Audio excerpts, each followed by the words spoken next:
I'm a 27-year-old guy, and I've always been the responsible one in my family. While some of my friends were blowing paychecks on nights out and new gadgets, I was carefully stashing money into an emergency fund. Over the last 3 years, I've managed to save up a solid amount, enough to give me peace of mind if something ever went wrong. It's not glamorous, but having that safety net has always felt like the smart thing to do. My older brother, on the other hand, is the complete opposite. He's 29 and has always been a bit of a wild card. While I was working on building stability, he was living paycheck to paycheck. He's the kind of guy who thinks budgeting is for boring people and that everything will somehow work itself out. Growing up, he always had our parents to bail him out when things didn't go as planned, missed rent payments, a failed business idea, you name it. Meanwhile, I was the one getting lectures about saving for the future, which I always found ironic. A few months ago, my brother announced that he was getting married. Don't get me wrong, I was happy for him. His fiancée seems great, and they genuinely seem to love each other. But knowing my brother, I couldn't help but worry about how they'd manage financially. Weddings are expensive, and he's never been great with money. I figured our parents would end up footing most of the bill, as they usually do. Fast forward to last month.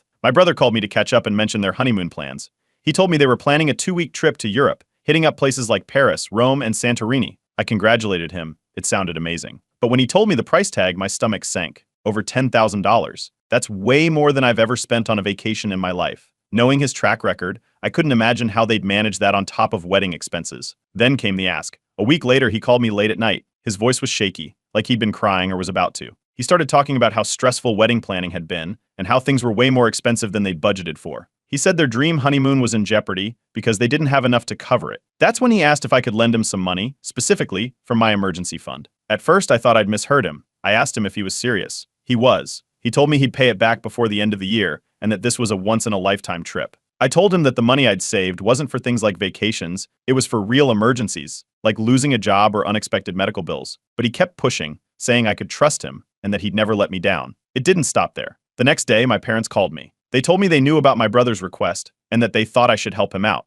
They said it was a family emergency because the honeymoon was such a big deal for him and his fiancée. I tried to explain my side, that this was money I'd worked hard to save for actual emergencies, but they brushed it off. They said he'd pay me back and that I was being selfish for not helping out my own brother. The pressure kept building. Every time I talked to my parents, they brought it up. They said it wasn't a big deal, that I'd have plenty of time to rebuild my savings, and that I'd regret it if I let this ruin my relationship with my brother. My brother even started texting me, promising that he'd stick to the repayment plan and swearing that this trip was the most important thing to him. Eventually, I gave in. I told him I'd lend him the money, but only if he agreed to pay it all back by December, and only if he didn't use it for anything other than the honeymoon. He agreed immediately and thanked me like I'd just saved his life. Part of me still felt uneasy, but I pushed the thought aside. It was family, after all. A few weeks later, my brother and his fiancée went on their dream honeymoon. The photos they posted online were stunning. Pictures of them sipping wine in Italy, standing in front of the Eiffel Tower, and lounging on the beaches of Greece. Everyone was commenting on how amazing their trip looked. I wanted to feel happy for them, but I couldn't shake the nagging thought that I might have made a mistake. Update 1.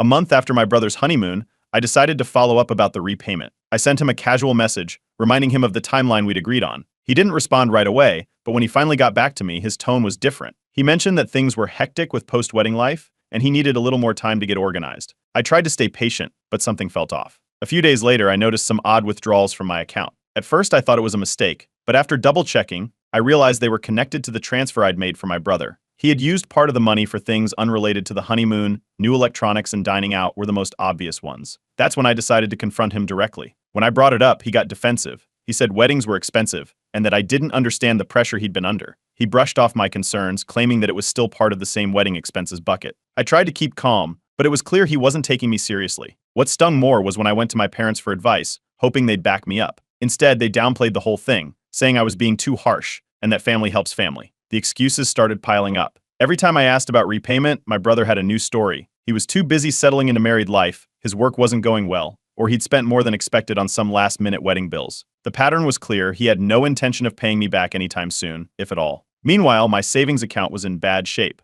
I'd worked so hard to build it up, and now I was facing the reality of starting over from scratch. I stopped spending on anything non-essential, but the stress of knowing I didn't have my safety net anymore was hard to ignore. It felt like I was the only one taking the situation seriously, while my family acted like everything was fine. The tension between my brother and me only grew. Weeks went by without us talking. The rare times we did, it always ended with him saying I needed to relax or give him more time. His fiancée even reached out once, trying to smooth things over. She said the situation was causing tension in the family and asked if I could just let it slide. She kept emphasizing how hard things had been for my brother. It was clear her priority was keeping the peace, not addressing what he'd done. By now, I'd had enough. I decided to bring up the topic with some of our extended family members, thinking maybe they'd have a more balanced perspective. But when I explained the situation, most of them just echoed my parents' stance. They said it wasn't worth fighting over money and that I should focus on maintaining family harmony. If anything, their comments made me feel even more isolated. Eventually, I confronted my brother one last time. I told him I didn't care about his excuses anymore and demanded he pay back at least part of the money. His reaction shocked me. He accused me of being greedy and selfish for even expecting repayment. He claimed it wasn't about the money, it was about how I was choosing money over family. That line was the final straw for me. I knew then that I couldn't keep this going. I told him I wouldn't speak to him again until he repaid the money in full. I didn't want to cut him off, but he'd left me no choice. Of course, my parents weren't happy when they found out. They said I was being dramatic and creating unnecessary drama in the family. The stress of the entire situation started affecting my sleep and my ability to focus at work. It felt like I was carrying this weight alone. To figure out how to move forward, I decided to consult a financial advisor. I needed to rebuild my savings and figure out how to protect myself from this kind of situation in the future. The advisor was helpful, laying out a plan to get my finances back on track. Still, the emotional toll of everything was hard to shake. By the end of all this, I realized my trust had been shattered, not just with my brother but with my parents too. It felt like my personal boundaries and financial independence had been completely disregarded. I don't know what the future holds for my relationship with my family, but one thing is clear, I'm not backing down. Update 2. After cutting ties with my brother and limiting contact with my parents, I decided to share my story on Reddit. I didn't name anyone or share identifying details, but I laid out the situation, how my brother borrowed my emergency fund under the guise of paying for his honeymoon, how he used some of the money for unrelated expenses, and how my parents were defending him despite his behavior. I wasn't expecting much, maybe just a few comments validating my decision to stand my ground. The post blew up. Within hours, it was filled with comments from people who'd been through similar situations. They shared their own stories of family members taking advantage of them, enabling parents, and the emotional toll of dealing with people who refuse to take accountability. Some commenters encouraged me to pursue legal action, while others suggested strategies for handling family dynamics. The outpouring of support was overwhelming, and for the first time in weeks, I felt like I wasn't alone. I decided to take screenshots of some of the comments and sent them to my parents and brother. I thought it might help them see things from my perspective. The responses were immediate and not what I'd hoped for. My parents called me, furious that I'd aired private family matters online. They accused me of being immature and said I was making the family look bad. My brother didn't hold back either. He threatened to sue me for slander, claiming I was ruining his reputation. That caught me off guard. I hadn't used any names or details that could tie the story back to him, but the threat rattled me. The next day, I learned something that added fuel to the fire. A mutual friend of ours mentioned in passing that my brother hadn't even used all the money for the honeymoon. Apparently, some of it had gone towards settling an old credit card debt and buying a new gaming console. It made sense now why he was so defensive about repaying me. He hadn't just misused the money, he'd lied to my face about it. Despite the backlash from my family, I knew I couldn't back down. My brother reached out a week later, asking to meet in person. He said he wanted to sort things out once and for all. I wasn't sure what to expect, but I agreed. We met at a cafe, and the conversation started off civil enough. He apologized for the way things had spiraled but quickly shifted the blame back onto me, saying I shouldn't have gone to Reddit and that I was making the situation worse by holding on to the grudge. He asked if I'd be willing to let go of the loan or at least forgive part of it. I told him I couldn't do that. It wasn't just about the money anymore, it was about the principle. He got frustrated, and we left the conversation without any resolution. My parents suggested a family meeting to try and smooth things over. I agreed, hoping this might finally be a chance to resolve everything. It was a disaster. My parents spent most of the time telling me I was being unreasonable and that I needed to move on for the sake of the family. My brother doubled down, claiming I was acting out of spite and didn't understand how hard things had been for him. No one took responsibility for their actions, and I left feeling more isolated than ever.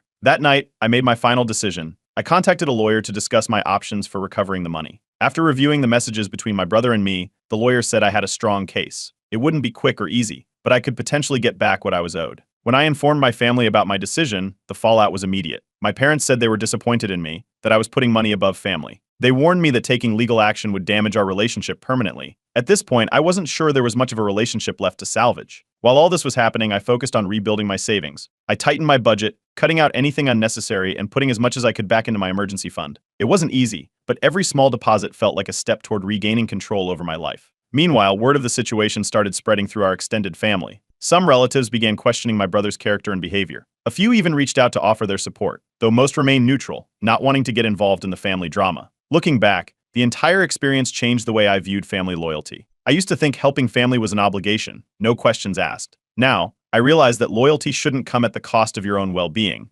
Boundaries are important, and it's okay to say no, even to family. As I move forward, I feel a mix of heartbreak and empowerment. It hurts to see my relationship with my family fractured like this, but I've learned some hard lessons about trust, responsibility, and the importance of standing up for myself. The legal process is still ongoing, but I'm hopeful that this chapter will close soon, Whatever happens next, I know I'll come out of it stronger. Update 3. His decision to move forward with legal action wasn't an easy one, but after weeks of back and forth with my family and no progress on repayment, it felt like the only option. I met with the lawyer again to go over everything. I had kept all the text messages, screenshots of bank transfers, and even notes from our conversations about repayment terms. The lawyer confirmed that I had a strong case, but warned me it could take months to resolve. When I notified my brother that I was proceeding with legal action, the fallout was immediate. He blew up, accusing me of being vindictive over a small amount of money. He called me petty and claimed I was ruining the family over something that wasn't a big deal. I didn't argue with him. I'd already explained my reasoning enough times. That didn't stop him from blocking me on social media and cutting off all communication. My parents weren't any better. When they found out, they were furious. They called me repeatedly, demanding I drop the case. They said it was shameful to get lawyers involved over a family loan and warned me that pursuing this would permanently damage my relationship with them. I tried to explain, again, that this wasn't just about money, it was about setting boundaries and standing up for myself.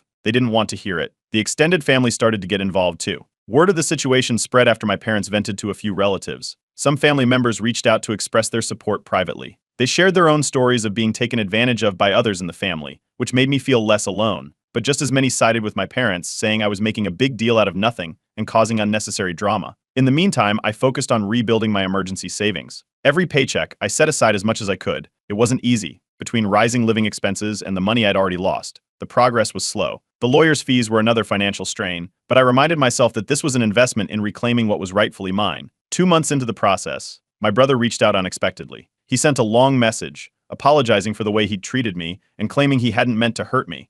He said he'd been caught up in the excitement of the wedding and hadn't realized the impact his actions would have. But despite the apology, he still refused to repay the loan. He asked if I could just forgive the debt and move forward so we could repair our relationship. It was tempting, but I couldn't shake the feeling that his apology wasn't entirely sincere. He seemed more concerned about fixing his image than actually making things right. I thought about it for a few days before deciding to stay firm. Forgiving the debt would only enable his behavior, and I knew this wasn't the first or last time he'd pull something like this if I let it go.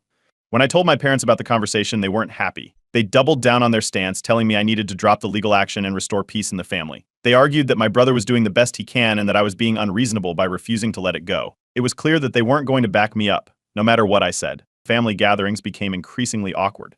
At one event, I caught relatives whispering and giving me side-eye, as if I were the villain in the situation. A few of the older family members even pulled me aside to offer unsolicited advice. They told me I was causing unnecessary harm to the family and needed to find a way to mend fences with my brother. One relative even suggested that I let it go because family is more important than money. On the other hand, my Reddit post about the situation was still gaining traction. People continued to share their thoughts, some supported my decision, while others thought I was being too harsh. The mixed opinions made me question myself at times, but ultimately the overwhelming support helped strengthen my resolve. Many commenters emphasized how important it was to hold people accountable, especially family members who take advantage of others. As the legal process progressed, the lawyer began formalizing the claim. He warned me it would take time, but I was confident in the evidence I had. Knowing I was in a strong position to win gave me some reassurance, even as the stress of the situation took its toll. By now, I've come to terms with the fact that my relationship with my brother and possibly my parents may never fully recover. The family rift is undeniable, but I've learned that sometimes standing up for yourself means making tough decisions.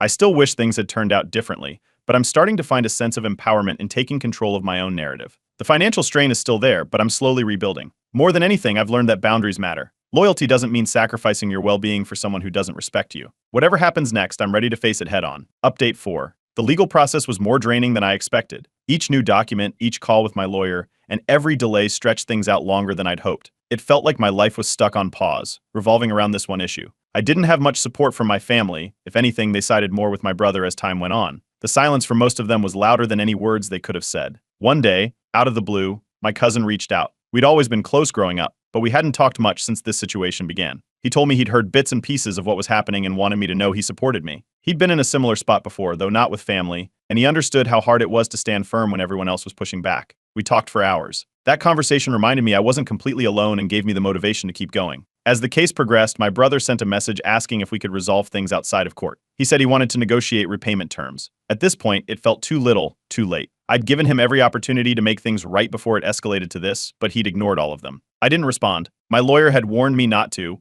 but honestly, I didn't see the point in reopening that door. Family gatherings during this time were a nightmare. At one, my parents confronted me in front of everyone. They accused me of prioritizing money over family and dragging out a situation that could have been handled privately. I didn't yell or argue. I just told them the same thing I'd said all along, but this wasn't about the money, but about respect and accountability. They rolled their eyes and walked away. The tension in the room after that was unbearable, but I refused to leave. I wasn't going to let them make me feel small. At some point, I realized that the family I'd been fighting to preserve didn't exist anymore, at least not in the way I'd always imagined. My parents weren't going to understand my side, and my brother wasn't going to take responsibility. I wanted to believe we could fix things, but I knew deep down that a peaceful resolution wasn't possible. Accepting that was harder than I thought. Despite the chaos, I made progress rebuilding my emergency fund. I cut back on takeout, canceled subscriptions I didn't need, and put every extra dollar into savings. The small wins added up. By the time the legal case reached its conclusion, I'd managed to save a decent amount, though I still had a long way to go. Finally, after months of back and forth, the court ruled in my favor. My brother was ordered to repay the full amount of the loan, plus interest. While it felt good to have official validation, the victory was bittersweet.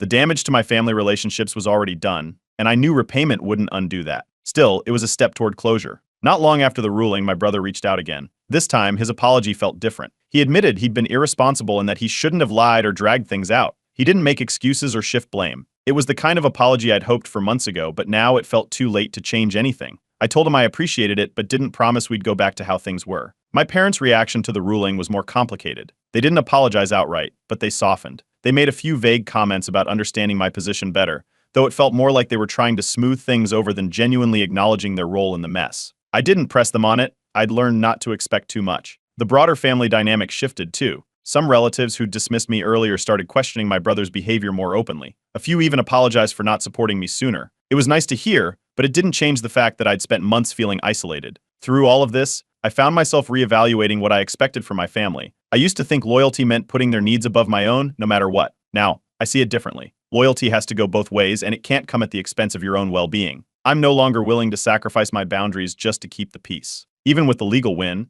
there's still a sense of loss. My brother and I may forgive each other someday, but the trust is gone. The relationship I had with my parents feels irreparably strained. It's like mourning something that's still technically there, but fundamentally changed. To help process everything, I started seeing a therapist. It's been eye-opening, learning how to prioritize my own needs without feeling guilty about it. I've also leaned more into hobbies and friendships that bring me joy, carving out a life that feels like my own instead of one defined by family drama. As I reflect on this journey, I feel a mix of relief and sadness. I stood up for myself, which wasn't easy, but it came at a cost. Still, I'm proud of how far I've come. My savings are slowly recovering, and I feel more confident navigating relationships with boundaries in place. While things with my family may never return to what they once were, I'm learning to be okay with that. My focus now is on building a future that feels secure, stable, and truly mine. Update 5. The legal battle finally came to an end, and with it, a chapter of my life that felt like it would never close. The court order for my brother to repay the loan, including interest, was a win on paper, but the reality of everything that had happened left deeper marks. While he started making small payments shortly after the ruling, we both knew things between us would never be the same. Every interaction felt weighed down by what had unfolded over the past year. With the financial situation largely resolved, I decided it was time to focus on myself. I started by picking up a few hobbies I'd let fall to the side during all the chaos. I joined a local basketball league to stay active and signed up for a cooking class I'd always wanted to try. I also threw myself into work, taking on a project I was genuinely excited about. These little things gave me a sense of progress and normalcy that had been missing for months. Surprisingly, a few childhood friends I hadn't spoken to in years reached out. Some of them had initially criticized my decision to take legal action, calling it unnecessary or harsh.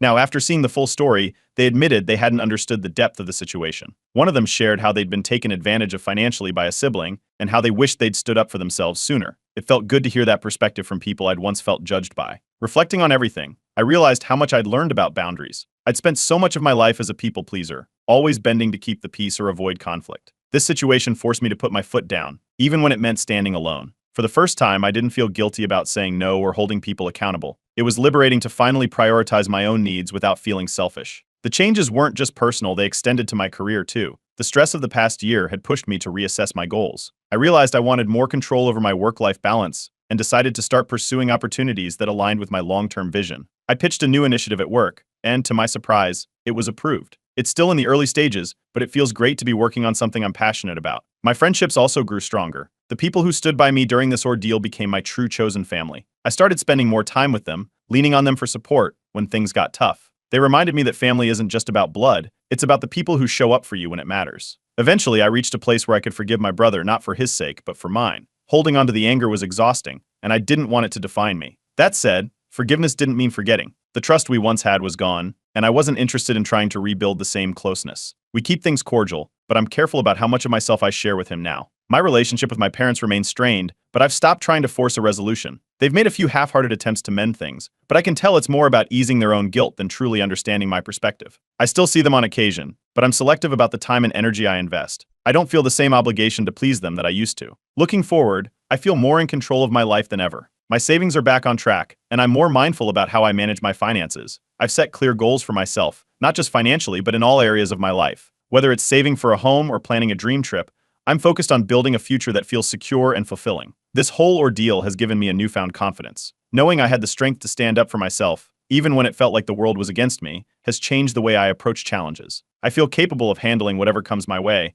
and I no longer doubt my ability to make tough decisions. While my family dynamics will probably never be perfect, I've made peace with that. The lessons I've learned about self-respect, boundaries, and financial independence are worth more than the temporary harmony I once tried so hard to maintain. I'm grateful for the growth that came out of this experience, even if the journey was painful. As I close this chapter, I'm filled with optimism about what's ahead. I know there will be more challenges, but I'm ready for them. I've built a solid foundation for myself, and I'm excited to see what the future holds. For the first time in a long time, I feel free, not just from the drama of the past year, but from the weight of expectations I used to carry. This is my life, and I'm finally living it on my own terms. I'm a 32-year-old male, and I never thought I'd be writing something like this, especially about my family. But what's happened in the past few months has left me stunned, hurt, and honestly disgusted. This is a story about my father, Greg, who decided to play a cruel game with us all. A game that has shattered everything we thought we knew about loyalty, love, and family. Let me start by telling you a bit about our family dynamic. My father, Greg, is a self-made millionaire. He's in his late 60s now, and he's built everything he has through hard work and sheer determination.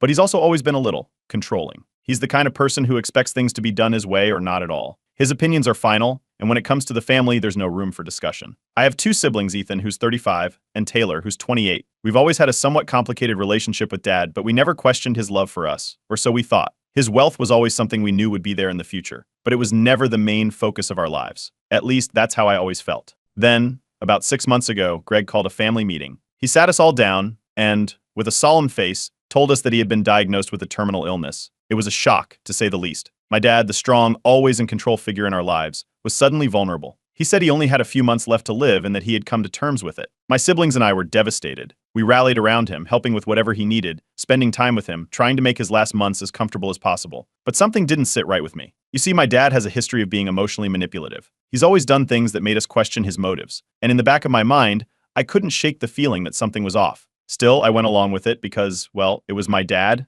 and I didn't want to regret not being there when he needed us most. Then came the bombshell. A few weeks later, Greg made another announcement. He told us that he had decided to leave his entire estate to charity. Every penny. It was like a punch in the gut. For years, we had worked alongside him, supported him, and lived with the understanding that we would eventually inherit his wealth. But now that was all gone. My siblings were in shock, and honestly, I was too. We thought he was just upset because of his diagnosis, but his next words cut even deeper. He told us that he had been faking the illness for the past year. It wasn't real. The whole thing was a lie. At first, it didn't make sense. Why would he do this? Greg explained that he had been testing us, seeing how each of us would react to the idea of losing everything. He said he needed to know who was truly loyal, who really cared about him, and who was just after the money. He went on to say that this was the only way he could see our true intentions, and he needed to know what kind of people we were before he made his final decisions about the inheritance. I was livid. I had spent the last year putting my life on hold, caring for him, making sacrifices I shouldn't have had to make, all for this. For a test? For a game? I couldn't believe it. It felt like a betrayal on a level I can't even describe. But not everyone reacted the same way. Alex was furious, of course. They couldn't believe it either.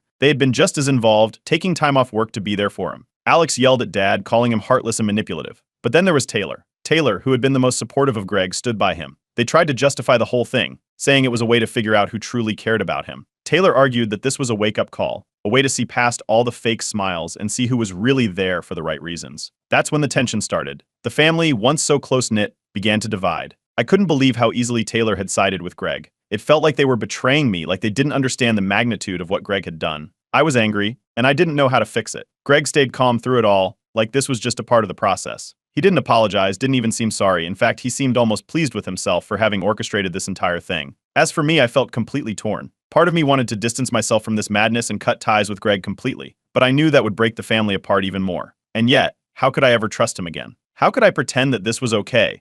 I felt like I was living in some kind of nightmare where no one understood what was at stake. Greg's next move was to announce that he had decided how to divide the inheritance. We were all sitting there waiting for him to tell us what we were getting. Every one of us had our own ideas of what might be coming, but none of us were prepared for what happened next. Update 1. It's been a few weeks since Greg's reveal that he faked his illness, And to be honest, I'm still trying to wrap my head around it. The family's still reeling from the shock, but what's been even harder is seeing how things have started to unravel. The tension in the house is unbearable. Every conversation feels like a minefield. One wrong word, and it's like an explosion. Alex was the first to snap. The moment Greg casually mentioned how the whole thing was a test, Alex lost it. They stormed into Greg's office, eyes blazing, and confronted him.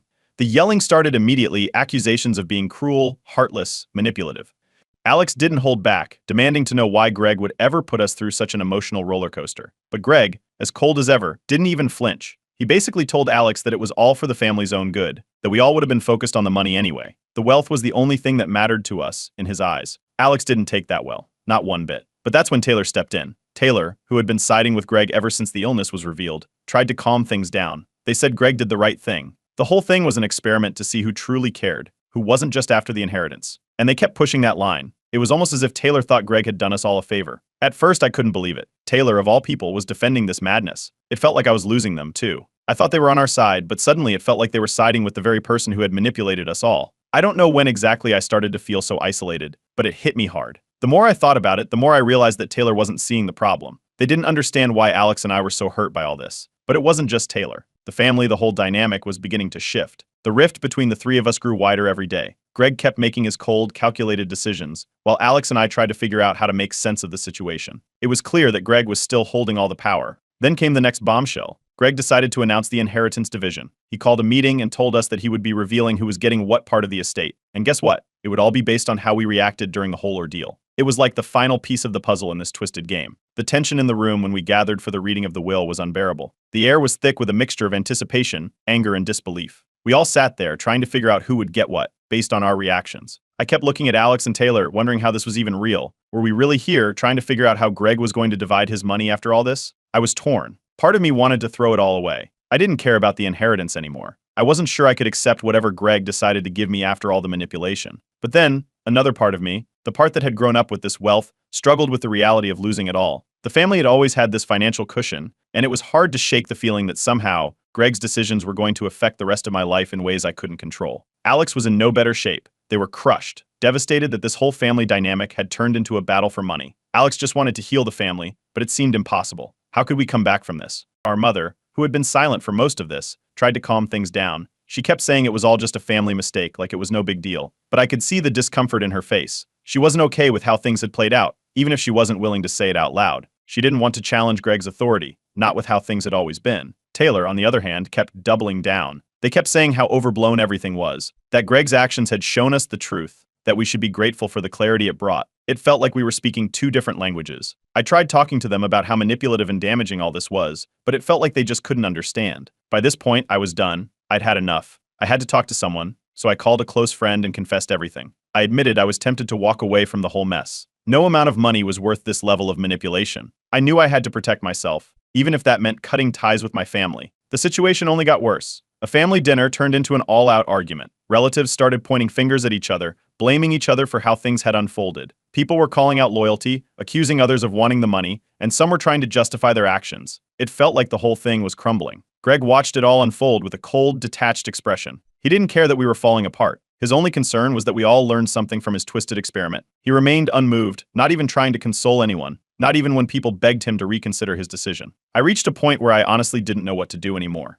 I was considering cutting ties with the whole family. I couldn't stomach the toxic environment that Greg had created. But the idea of losing my family for good, of cutting off people I'd known my whole life, felt impossible. Then, Greg made the decision public. He revealed his final call on how the estate would be divided. The damage was done. My relationship with my family had shifted forever. There was no going back from here. Update 2. After Greg made his final decision about the inheritance, everything fell apart even more than before. The family, once a united front, was now split right down the middle. Some extended family members reached out to me, expressing their shock and disappointment over Greg's actions. They agreed with me that what he did was cruel and unnecessary. It felt good to know that I wasn't alone in thinking Greg had gone too far. But even that support came with a bitter edge. Nothing was ever going to be the same after this. When Greg finally announced the division of the estate, it was clear his plan had worked in a way no one had expected. The inheritance wasn't just less than most of us had anticipated, it was far less. Some of us, myself included, ended up with nothing at all. The decisions were harsh, to say the least. Greg handed out what he thought were fair shares based on how each of us had reacted during his test. And that's when it hit me, Greg's final betrayal. I was left out of the will completely. There it was, in black and white. No inheritance, no share, nothing. He claimed I hadn't shown enough concern during his illness, That was the justification he gave. All the time I had spent looking after him, trying to make him comfortable, was apparently irrelevant because I didn't fall for his lie the way he wanted me to. I wasn't loyal enough in his eyes. It didn't just surprise me, it shocked the rest of the family too. Alex couldn't believe it either. After everything we had all been through, to be left out completely, it felt like being slapped in the face. Alex's reaction was explosive. They confronted Greg, accusing him of holding a personal vendetta against them. Alex was furious. They kept saying how they had been there every step of the way, just like the rest of us. So why were they being punished too? The argument turned into a full-blown shouting match. Greg didn't back down though. He kept repeating that the inheritance was never a guarantee, and that if Alex really cared, they would have acted differently. Taylor, of course, was still on Greg's side. They jumped in, defending Greg's decision, and yet again said the inheritance wasn't something anyone should take for granted. Taylor pushed the idea that this whole ordeal was supposed to show us who was truly loyal, that people shouldn't be upset just because the money wasn't handed to them automatically. That was the point where the family really started to fracture. It wasn't just Alex and I against Greg anymore. The whole family had to pick sides. Some sided with Greg, still thinking he'd done the right thing. Some, like me, started realizing how damaging this whole situation was. And then there were others who started agreeing with Taylor, who seemed to think Greg was just being a tough but honest father. It wasn't pretty. I knew I needed to get my side of the story out, so I posted about everything on social media. I explained how I had been manipulated, how Greg had torn apart our family for the sake of some twisted test. I never expected it to blow up the way it did, but it went viral. People were furious with Greg, and the support I received was overwhelming. It felt like the public was on my side, and that gave me some validation. Maybe this whole thing wasn't just some family squabble that would eventually blow over. Maybe it was something worse. Greg, of course, didn't care about the backlash. He mocked my post, laughed about it, and continued to defend his actions. He even went as far as saying that people just didn't understand his reasoning. He stayed cold, unmoved, and unrepentant. His position was clear. He had done what he believed was best for the family, and we were just too short-sighted to see it. But the most shocking part came next. Taylor and I finally had it out. The tension had been building for weeks, and it all came to a head one night when I confronted them about being complicit in Greg's manipulation. I told Taylor they had abandoned me and Alex in favor of Greg's cruel test. Taylor didn't apologize. In fact, they refused to take responsibility for anything. They doubled down on their belief that Greg was in the right. They still thought it was all necessary, that it was the only way to reveal the truth. Meanwhile, my mother, who had been trying to stay neutral, finally spoke up. She told me that she was in pain over how everything had unfolded. She wished Greg had never gone down this path, but at the same time, she couldn't fully disagree with him. She stayed quiet about it, but it was clear she wasn't happy with what had happened. The whole thing was just too much for her to handle. In the midst of everything, some relatives suggested family therapy. They thought it would be a good way to fix things, to help everyone heal. Greg refused. He said his decision was final, that the family would never heal if we didn't accept the truth. In his mind, we needed to learn from this. His actions were justified. Therapy wouldn't change anything. I couldn't take it anymore. I reached out to a lawyer to get advice about my rights. I needed to know if there was any way I could contest the will, considering the emotional manipulation that had been involved. After a few meetings, I was told I had grounds to challenge the will, but the legal process would be long, expensive, and could tear the family apart even more. It was a tough decision, but at least I knew there was a way to fight back. And then a cousin dropped a bombshell. Apparently, Greg had been planning this for years. He'd been secretly changing his will every so often, trying to gauge how we'd all react to the idea of losing everything. The whole thing wasn't just some impulsive test. It had been his plan all along. Greg's response to all of this? He didn't care. He stood by his decision. He made it clear that his choice was final, and anyone who disagreed would have to live with the consequences. It left the family even more broken than before. Looking back on it now, I don't think any of us will ever fully heal. The damage was too deep. The trust that was shattered, the bonds broken, it's impossible to fix. My family as I knew it no longer exists. The destruction Greg caused can't be undone. We've all changed, and maybe that's for the best. But it doesn't make it any easier to live with. Update 3. After the inheritance was finally read, things didn't improve. In fact, they only got worse. It wasn't just Greg that I felt alienated from anymore. It was the whole family. The atmosphere was so thick with resentment and anger that you could cut it with a knife. Every conversation felt loaded, like everyone was waiting for the next argument to break out. I couldn't even look at my siblings without feeling this distance between us. Alex was hit the hardest. After everything they had done for Greg, after all the time and energy spent caring for him, they were left out of the will entirely. The emotional breakdown that followed was nothing short of heartbreaking. Alex spiraled. They couldn't understand why they were being punished. They kept repeating how much they'd sacrificed for Dad over the years, how they had given up their own plans to take care of him, only to be completely excluded. I tried to comfort them, but there was nothing I could say that would fix this. The hurt was too deep, and Alex's sense of betrayal was suffocating. But what really shocked me was Taylor. Up until now, Taylor had been Greg's biggest supporter, always defending his actions and standing by him. But after everything that happened, something started to shift. Taylor started to feel the weight of the situation. They began questioning whether they had sided with Greg too quickly. The guilt was eating away at them. The realization that Greg's actions had caused so much damage to the family made Taylor uneasy. It wasn't like before, where Taylor had defended everything Greg did without a second thought. Now, they were torn. The family started to divide into two camps. Some of us, including me, began to publicly denounce Greg. The story had started to gain attention on social media, and I received messages from relatives, friends, and even strangers. Some of them supported me, others backed Greg, but the overwhelming sentiment was that Greg's actions were manipulative and cruel. He had torn the family apart for no reason other than his own warped test. It wasn't just about the inheritance anymore. It was about the emotional wreckage Greg had caused.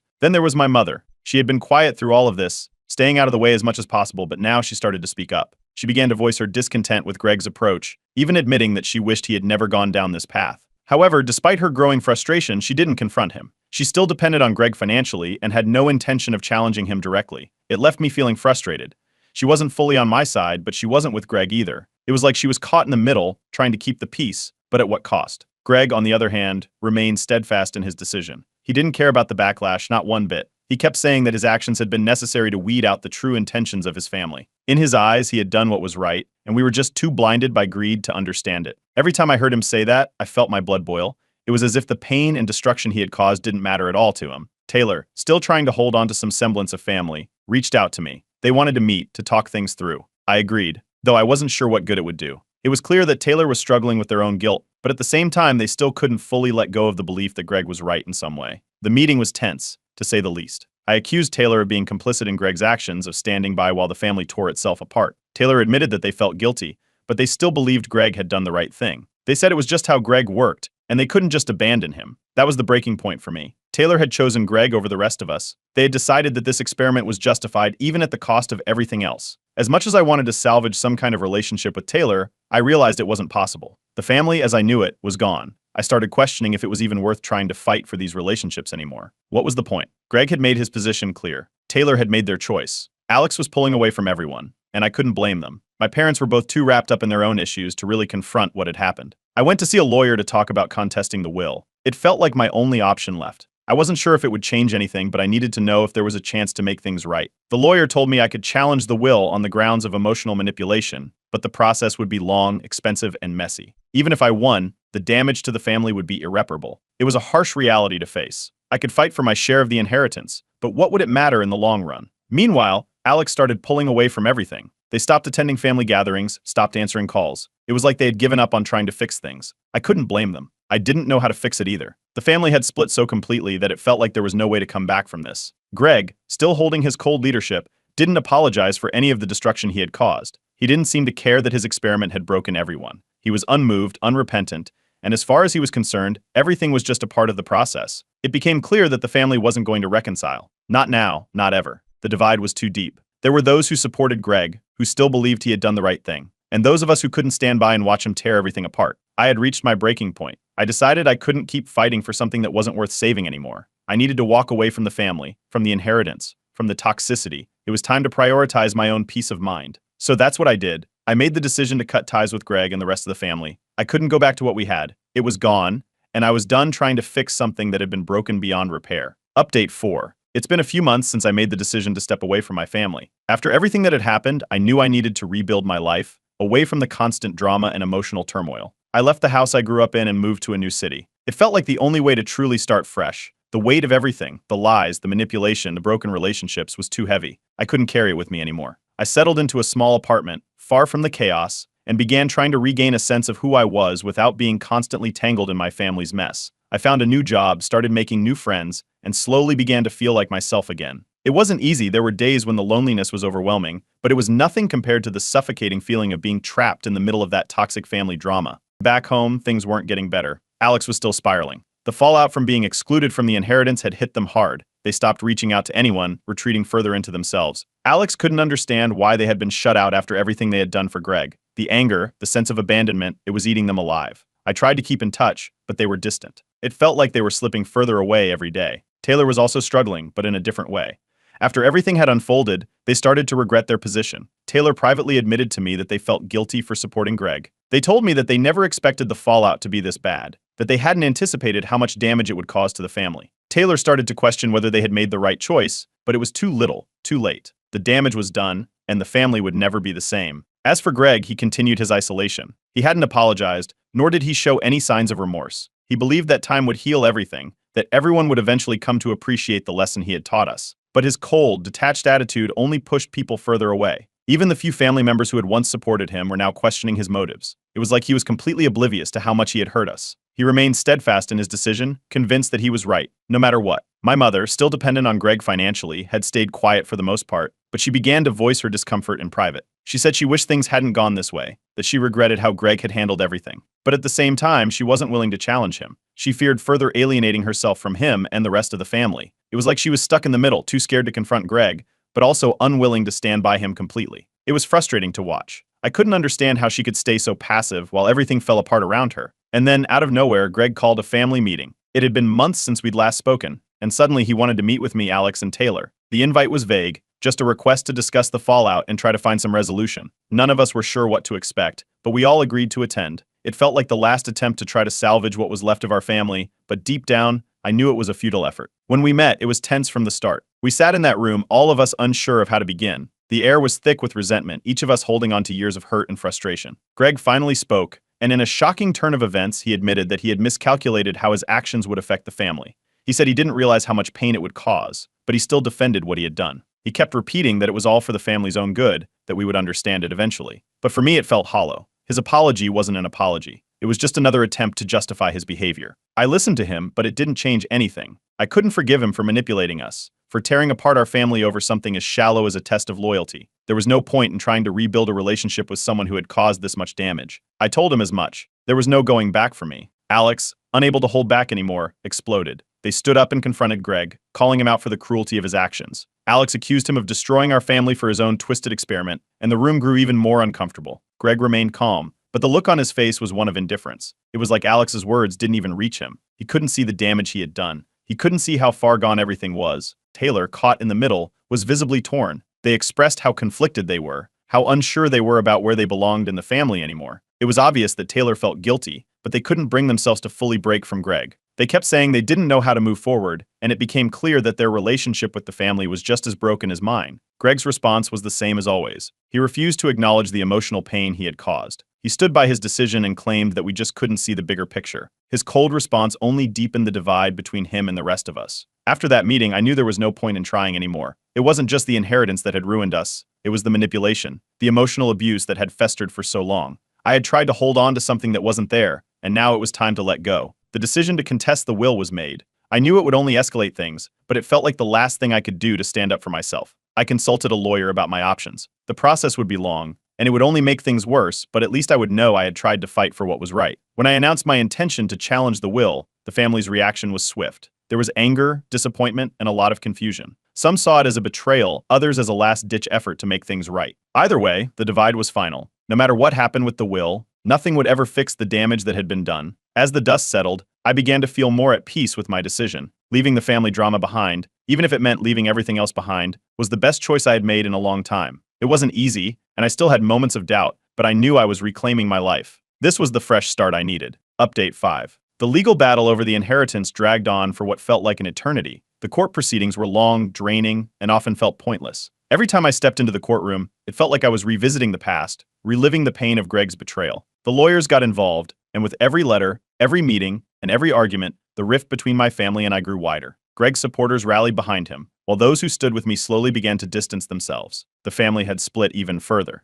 The legal fees started piling up. At first, I thought I could handle it. I had a new life, a fresh start, but this battle felt like an anchor dragging me down. Every time I paid the lawyer or met with him, I was reminded of just how much of a mess this situation had become. But despite the mounting costs and the emotional toll, I refused to back down. The money wasn't the point anymore. This was about principle, about showing that Greg couldn't get away with what he had done to us. While the legal battle was taking its toll on me, the public's perception started to shift. The story of our family's fallout had spread online. People started to sympathize with me and Alex. Greg, once the figurehead of the family, now looked like a tyrant. The more information came out about his manipulative behavior, the more people saw him for what he truly was. His test had backfired. Public opinion swung in my favor, and I began to receive messages of support from people I didn't even know. Strangers reached out to tell me that they had gone through similar situations and that they were proud of me for standing up for myself. For the first time in months, I started to feel like I wasn't alone in this. But it wasn't all sunshine and roses. The emotional toll of the legal battle was immense. Every day, I was forced to relive the heartbreak Greg had caused. The family I had once known, the one I thought was there for me, was no more. And every time I sat in the courtroom,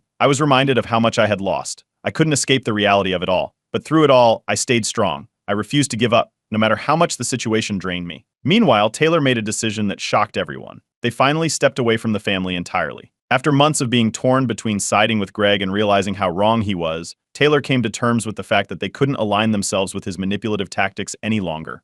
It marked the final break in the family. Taylor stopped attending family gatherings, stopped talking to Greg, and began trying to build a life of their own. It was too little, too late, but in a way, it felt like a victory. Taylor was no longer caught in the crossfire. They were free of the toxicity that had once held them hostage. Alex, on the other hand, continued to struggle. They were still angry, still hurt by the way they had been treated, and they had stopped fighting for the inheritance. They realized that the money wasn't worth the emotional toll. Alex started to focus on healing, trying to move forward with their life. It wasn't easy, but slowly they began to rebuild. They made new friends, found new hobbies, and started to pick up the pieces of their life that Greg's test had shattered. Greg, though, refused to settle. He refused to back down from his stance. He continued to defend his actions in the public eye, even as more and more people turned on him. His support dwindled as the truth about his manipulation became undeniable. The once respected patriarch was now seen as a villain, and he didn't seem to care. He remained unmoved, determined to see things through his way, despite the damage it had caused. As the months went by, I began to heal. The legal proceedings, while draining, gave me the space to focus on myself. I started to rebuild my career,